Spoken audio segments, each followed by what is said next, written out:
ரொம்பவே ஆரோக்கியமான அரைக்கீரை கடையல் இன்றைக்கி எப்படி செய்யலான்னு பார்க்கலாம்.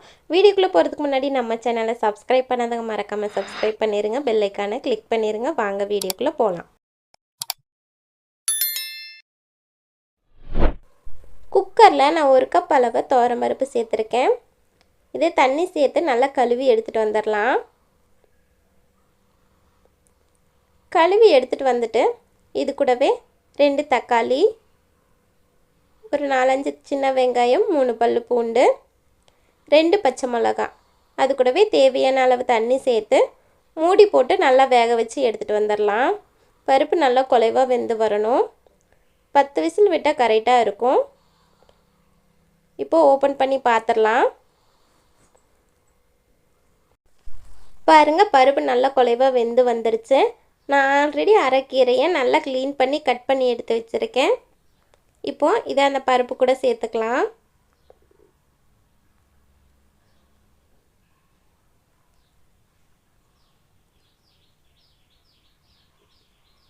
கீரை சேர்த்து நல்லா கலந்து விட்டுக்கோங்க.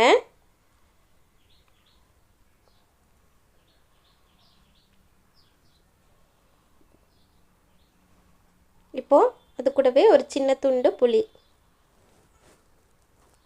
சின்ன நெல்லிக்காய் சைஸ் அளவு சேர்த்திங்கன்னா கரெக்டாக இருக்கும். பாருங்கள், கீரை நல்லா வெந்து வந்துருச்சு. இப்போ இதுக்கு தேவையான அளவு உப்பு சேர்த்துக்கலாம். அது கூடவே 1/4 ஸ்பூன் மஞ்சத்தூள், 2 ஸ்பூன் அளவு குழம்பு மிளகாய் தூள் எல்லாத்தையும் சேர்த்துட்டு ஒரு 2 நிமிஷம் நல்லா கொதிக்கட்டும்.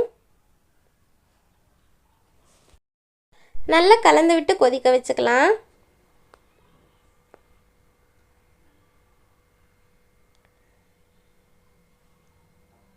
குழம்பு நல்லா கொதித்து வந்ததும் இதுக்கு ஒரு தாளிப்பு கொடுத்துடலாம். பாருங்கள், குழம்பு நல்லா கொதித்து வந்துருச்சு.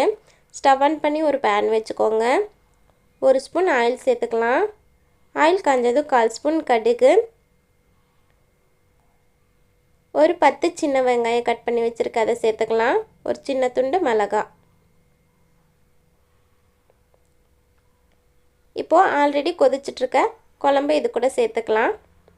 அவ்வளோதாங்க, சூப்பரான அரைக்கீரை கடையல் ரெடி ஆயிடுச்சு. நம்ம வாரத்தில் ஒரு டைம் ஆச்சு இந்த மாதிரி கீரை கண்டிப்பாக சாப்பிடணும். அப்போ தான் ரொம்பவே ஹெல்த்தியாக இருக்கும். இப்போ சர்வ் பண்ணிடலாம்.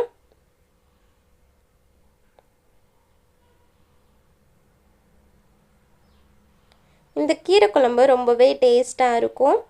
நீங்களும் கண்டிப்பாக ட்ரை பண்ணி பார்த்துட்டு எப்படி வந்துச்சுன்னு கமெண்டில் சொல்லுங்கள். வீடியோ பிடிச்சிருந்தா லைக் பண்ணுங்கள், ஷேர் பண்ணுங்கள், மறக்காமல் சப்ஸ்கிரைப் பண்ணுங்கள். நிறைய பேர் வீடியோஸ் பார்க்குறீங்க, சப்ஸ்கிரைப் பண்ணாமல் வீடியோஸ் பார்க்குறீங்க. மறக்காமல் சப்ஸ்கிரைப் பண்ணுங்கள். தேங்க்ஸ் ஃபார் வாட்சிங்.